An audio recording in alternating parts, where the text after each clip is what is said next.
Hey guys, we are back with another Godzilla. Wait a second, it's actually King Kong this time. We are going to be talking about King Kong this whole video. We've talked about all the different eras in the Godzilla franchise. We talked about the Showa era, the Heisei era, the Millennium era, the modern era.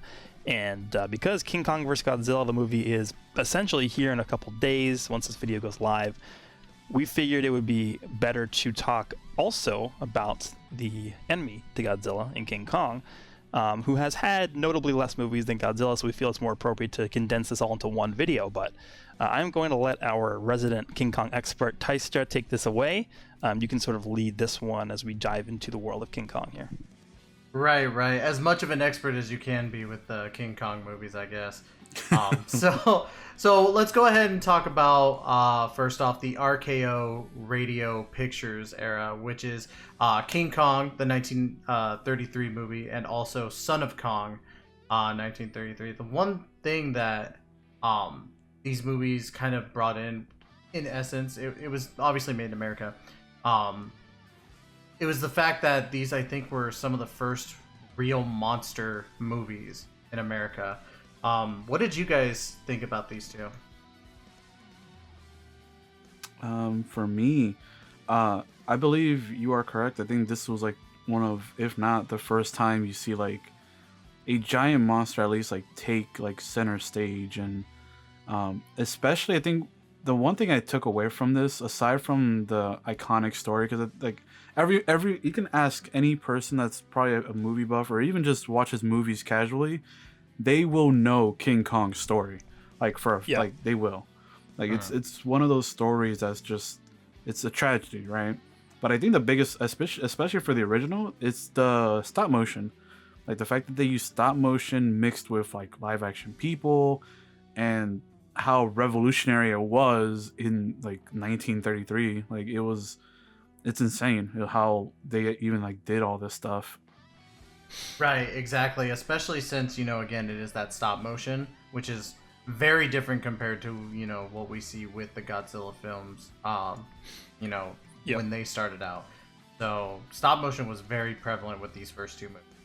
Yeah, I think another big thing to talk about, at least for the first, the original 1933 movie, was the fact that the reason I think this was so successful was not just because it was like a monster movie, but it was a monster movie where you actually could relate to the monster. Exactly. They gave sort of like an emotional presence to King Kong in this movie, and to me it really felt sort of like along the same lines as Frankenstein, because you have Frankenstein as the monster, everybody sees him as a monster, but there are scenes in the movie and there's different plot points in like both the book and the movie where he's like seen to be pretty kind. He doesn't actually just want to destroy everything, like stuff like that. So there are elements to these monsters that are sort of human-esque, and I feel like that's one of the reasons why this film was so successful, is because it sort of gave these quote-unquote monsters an emotional presence in the movie. Yeah, and that's also another thing too, is that in these movies, like, you don't get specific monsters per se, you get dinosaurs.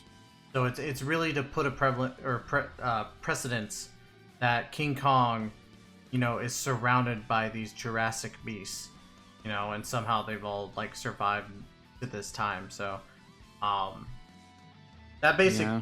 Oh, go ahead.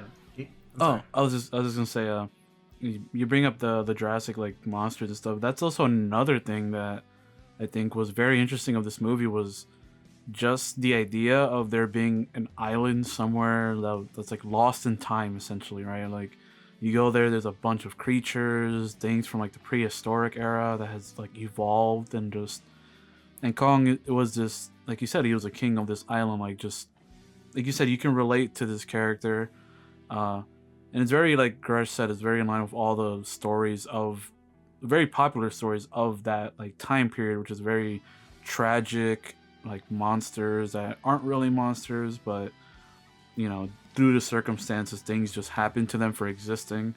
Like, that was a very popular like type of story back like in that era. So it's a classic. That's just the way I can say it. Yeah, exactly. And then of course later on, almost 30 years entirely, Touhou actually takes over production for King Kong, and actually we see the first like kind of crossover between two giants in the industry with King Kong versus Godzilla, which we already kind of talked about, and then Toho also following it up with King Kong Escapes.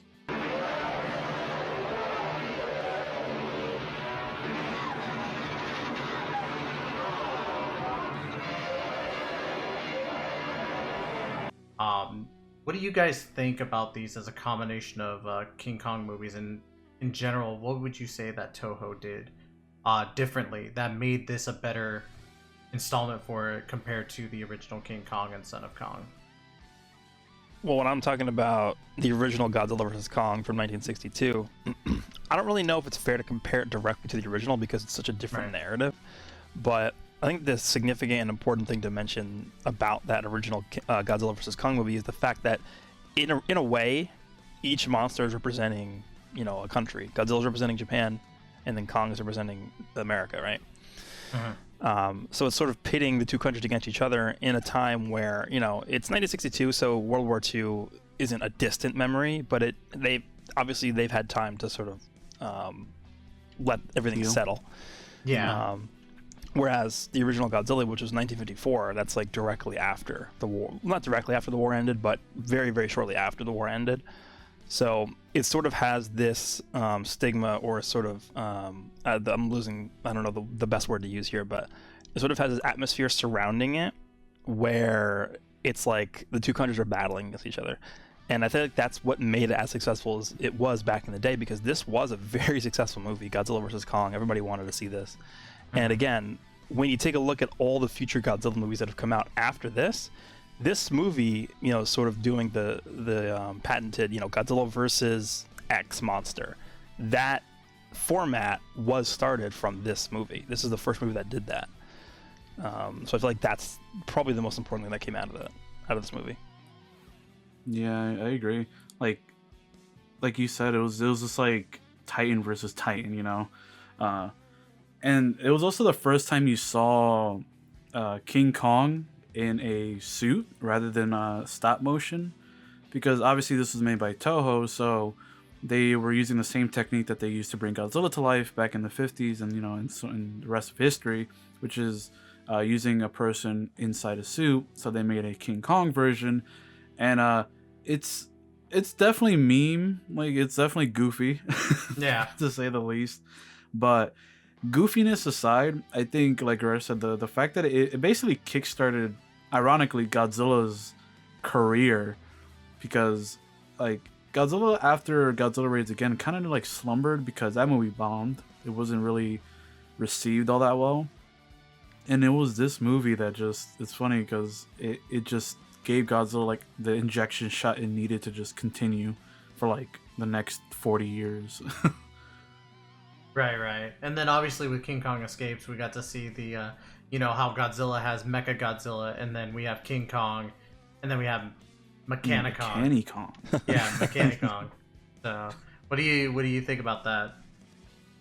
I think it's because I didn't watch this movie until I've seen, like, obviously I'm more of a Godzilla guy, but so when I went back to watch some of these movies, it was actually interesting to find out that King Kong had a mecha version of himself before Godzilla, which was actually surprising, because King Kong Escapes was in 1967, and I think Godzilla vs. Mechagodzilla was like in the 70s, like mid 70s or early 70s. So it was actually interesting that King Kong had the first like mecha like counterpart. Yeah. What's really funny about it too is that Mechanicon looks like, Donkey Kong, to be honest. It does, yeah. Just So, like Donkey Kong. What about you, Garesh? What do you think of Mechanicon? I want to see him in the legendary monster. Because Godzilla failed, send in Mechanicon. Yeah, I mean, like, what if? Because remember, back in the Godzilla universe, they constructed, I think it was Mecha Godzilla from the ruins of Mecha King Ghidorah. So what if they just did the same thing in the MonsterVerse, where Mecha Godzilla shows up, they destroy him, and then they create Mechanicon from that? Oh my god! If they do that, that'd be so funny. God. Unironically, that would probably be more dangerous than Mecha Godzilla, just because like how agile it could probably be. True. Yeah. So From there, we get another production company takeover with the Dino D. Laurentiis Corporation and Paramount Pictures, and then that's with King Kong. And then when King Kong Lives, they changed the name to D. Laurentiis Entertainment Group. So these ones, like personally for me at least, I feel they're a little more forgettable. Not a lot really happens in these movies that hasn't already been established. Like this King Kong movie is more so like a reboot, kind of like how there was, Godzilla and then the Return of Godzilla. So, did you guys see these ones by chance? And if so, what did you think of how the storyline went with them? I don't think I saw King Kong Lives, but I did see clips of it. I agree with you. It's more so just like forgettable. Like they're just retelling the same story, just updated in color and with. I think they were using like the famous like Planet of the Apes style of character, like makeup and all that stuff, which is why if you look at these movies, they look very similar to the Planet of the Apes. But overall, like I was just kind of indifferent to them because it's just the same story, just kind of updated. It didn't really change much except for obviously the King Kong Lives part. But it was, I don't know, like you said, it was just kind of like, oh, they were there, they happened, and it didn't really change the formula. Yeah, I think isn't King Kong Lives supposed to be like a sequel to the original movie? Yeah, so it's like King Kong 2 is the alternate name of it, and unfortunately with that, it didn't do too well with a budget of 18 million, and the box office that it got was 4.7 million, so it didn't do too well, unfortunately. Yeah, the synopsis I'm reading is King Kong lives in 1980s where Kong is resurrected and meets a female version of his own species and forms a family. So turns into a family comedy. Oh man. After that, we kind of had a little bit of a different style of how they went with Kong. We have by Han Shin Corporation and Warner Brothers, they came out with The Mighty Kong. The Mighty Kong! An animated movie version of King Kong, and a lot goofier. And what I just read, because I haven't actually watched this one, is that it's a musical. Oh god. And if we could get a picture of the cover art, it's the goofiest Kong I've ever seen animated, especially when you look at the other two animated series that they did. Yeah, this one looks like he's actively trying to hit on the girl. Like, it looks so creepy. Oh, I think we talked about it. It said that none of us had seen it. What do you guys think of The Mighty Kong? It looks great. I mean, I'm more excited to talk about Kong, King of Atlantis. Yeah. So, yeah, let's transition into the next set of anime films by BKN International. We got Kong, King of Atlantis, and then a year later we have Kong, Return to the Jungle. I personally have not seen these. I didn't even know they existed. It's just hilarious, the title. It's like yeah, King of Atlantis. King Kong is aquatic, guys. That's what you get from this. What about you, Geek? Have you seen these? I haven't actually. I actually just looked it up now. I feel like I may have seen this when I was like younger as a kid, but I do not remember it. Mm-hmm. But I mean, the animation looks pretty interesting, and you can literally watch the entire movie on YouTube. So like I just looked it up, but I mean the designs, like I'll just like not to just be super memey on it. Like I mean, Kong looks. I mean, he looks okay. He looks pretty cool. It's definitely more of I think this was their attempt at making something similar to the Godzilla animated series, where having like a group of people with like the monster itself kind of just guiding it. Because the animation and stuff doesn't look too bad. It's like it's pretty good, especially for like the mid 2000s. So yeah, it definitely wasn't terrible, but it's just the idea. Yeah, the name Kong, King of Atlantis. Yeah, yeah, not Skull Island or anything that he's known for. Atlantis. Yeah. He's swimming with Aquaman, that's for sure. Oh, no, yeah. So we talked about those two, but in between those, we actually got the real like movie of King Kong, The Peter Jackson remake. The Peter Jackson presents King Kong. This was in 2005, and I thought, I'll admit, I thought at first that it didn't do well, but apparently it did at the box office, 550 million to be exact. Yeah, I actually really like this movie a lot. I remember being excited for this, and you said it was made in 2005. If you actually go and rewatch this movie, the special effects are still like really, really good. Oh yeah, it's insane. Yeah, so like that's one thing that I think I was blown away by when I saw this in theaters back, 16 years ago now. Like the animation, you didn't see movies that had special effects that looked that good back then. It was crazy, crazy good. Yeah, like the only people that would have special effects that good would be Peter Jackson's other movies, Lord of the Rings. Like, yeah, he was very well in making like handling special effects and stuff. But I agree with Garash. This movie, like, I think the best part about this movie is that while it is just a retelling of the 1933 film, it does try to be different. Granted, it's a 3-hour film, but it does try to be different by having you explore more of Skull Island and all the nasty, dangerous, like I remember the pit that they fell into, like those giant worms or something. Yeah. It was disgusting. Like poor Andy Serkis.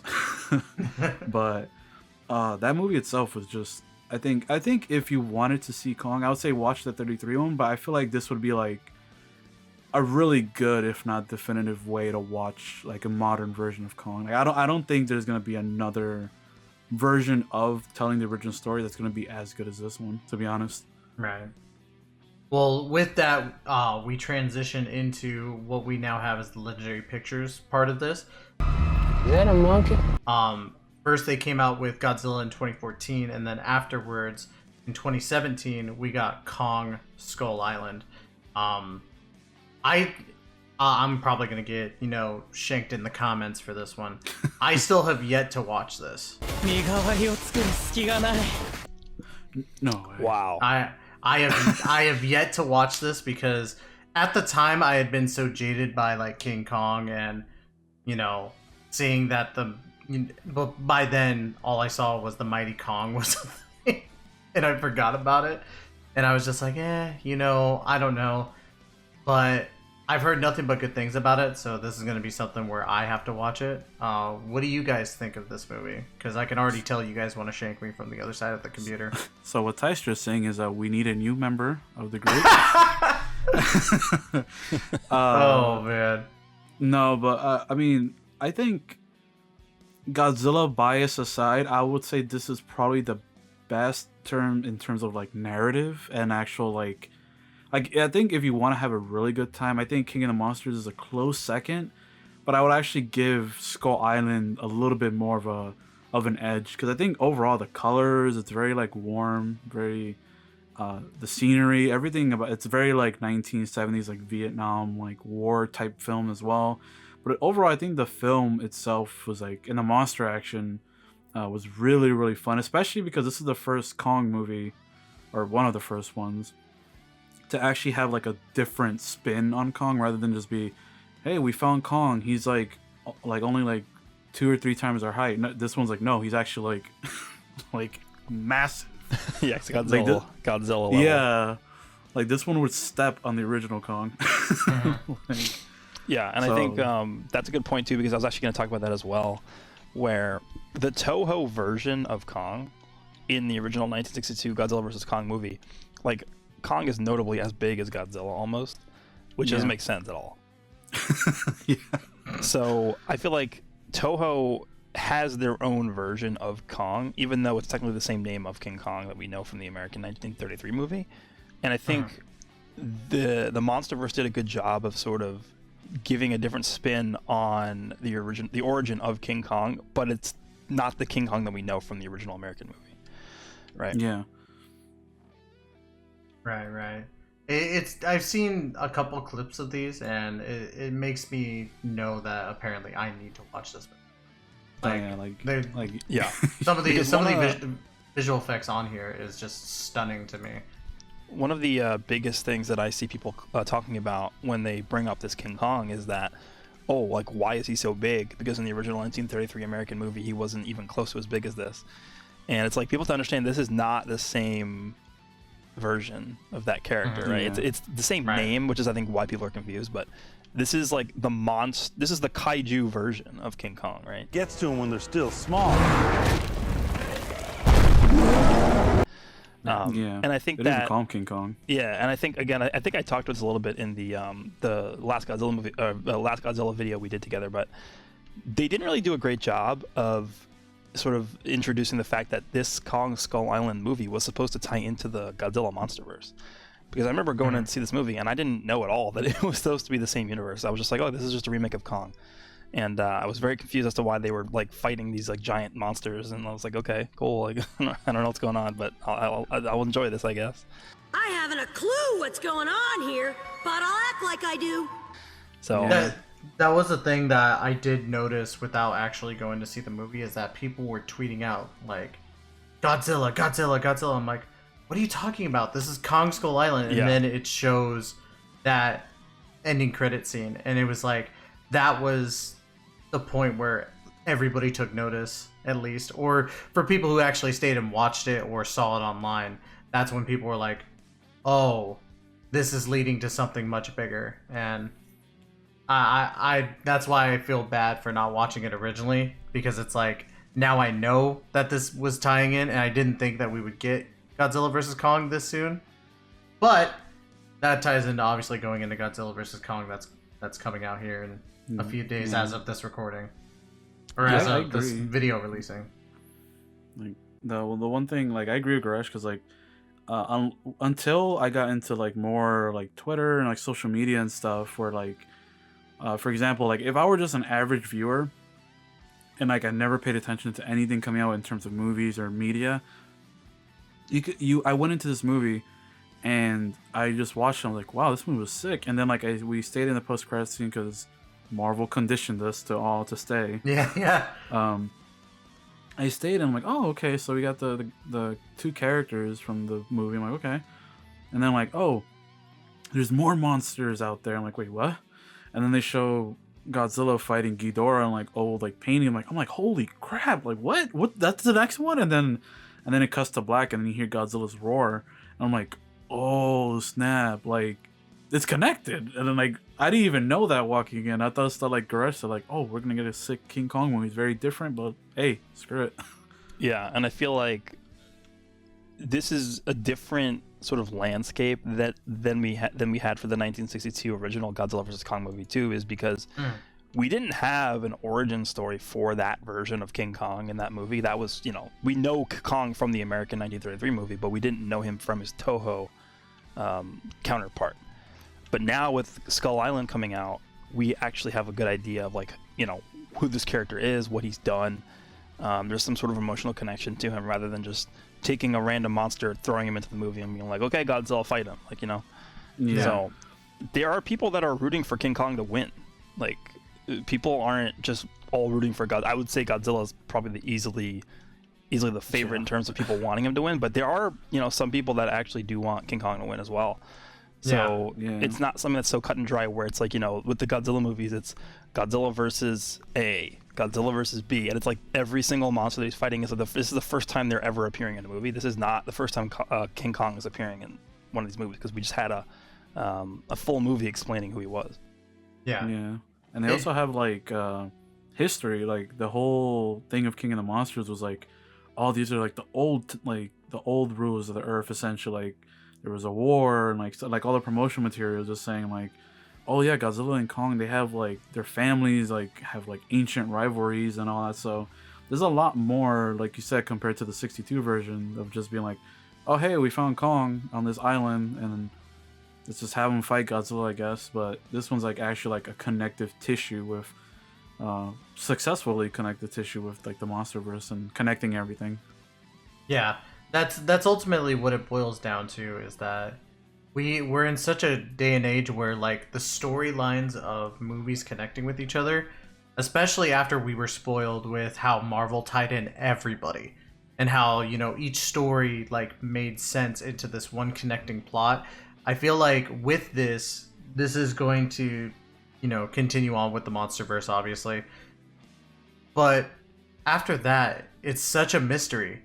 Like, I definitely want to see what's going to happen if they're going to bring in different kaijus from different things, so on and so forth, and see if they're even considering going about that route. But I love the connecting storylines. And again, before you guys kill me this week, I will watch I will watch Skull Island. I don't want to get fired. Please don't fire Tystra. By the time the video goes up, he should have seen it. Yes, Yes. I will watch it in the next few days, which is 2 weeks from now, or 2 weeks from when this video is getting put out there. So, All right, guys. Well, let us know down below what you think about this discussion. What was your favorite King Kong movie that you've seen? Was it King Kong, King of Atlantis? Let us know. I hope not, but you know, maybe it is. Don't forget to like and subscribe. And this has been Goresh, Tystra Daisetsu, and Very Geek. Godzilla vs. Kong is just a few days from when this video is supposed to go live, so we will be covering that extensively when it drops. Hope you guys enjoyed this one, and we will see you all in the next one. Peace. later.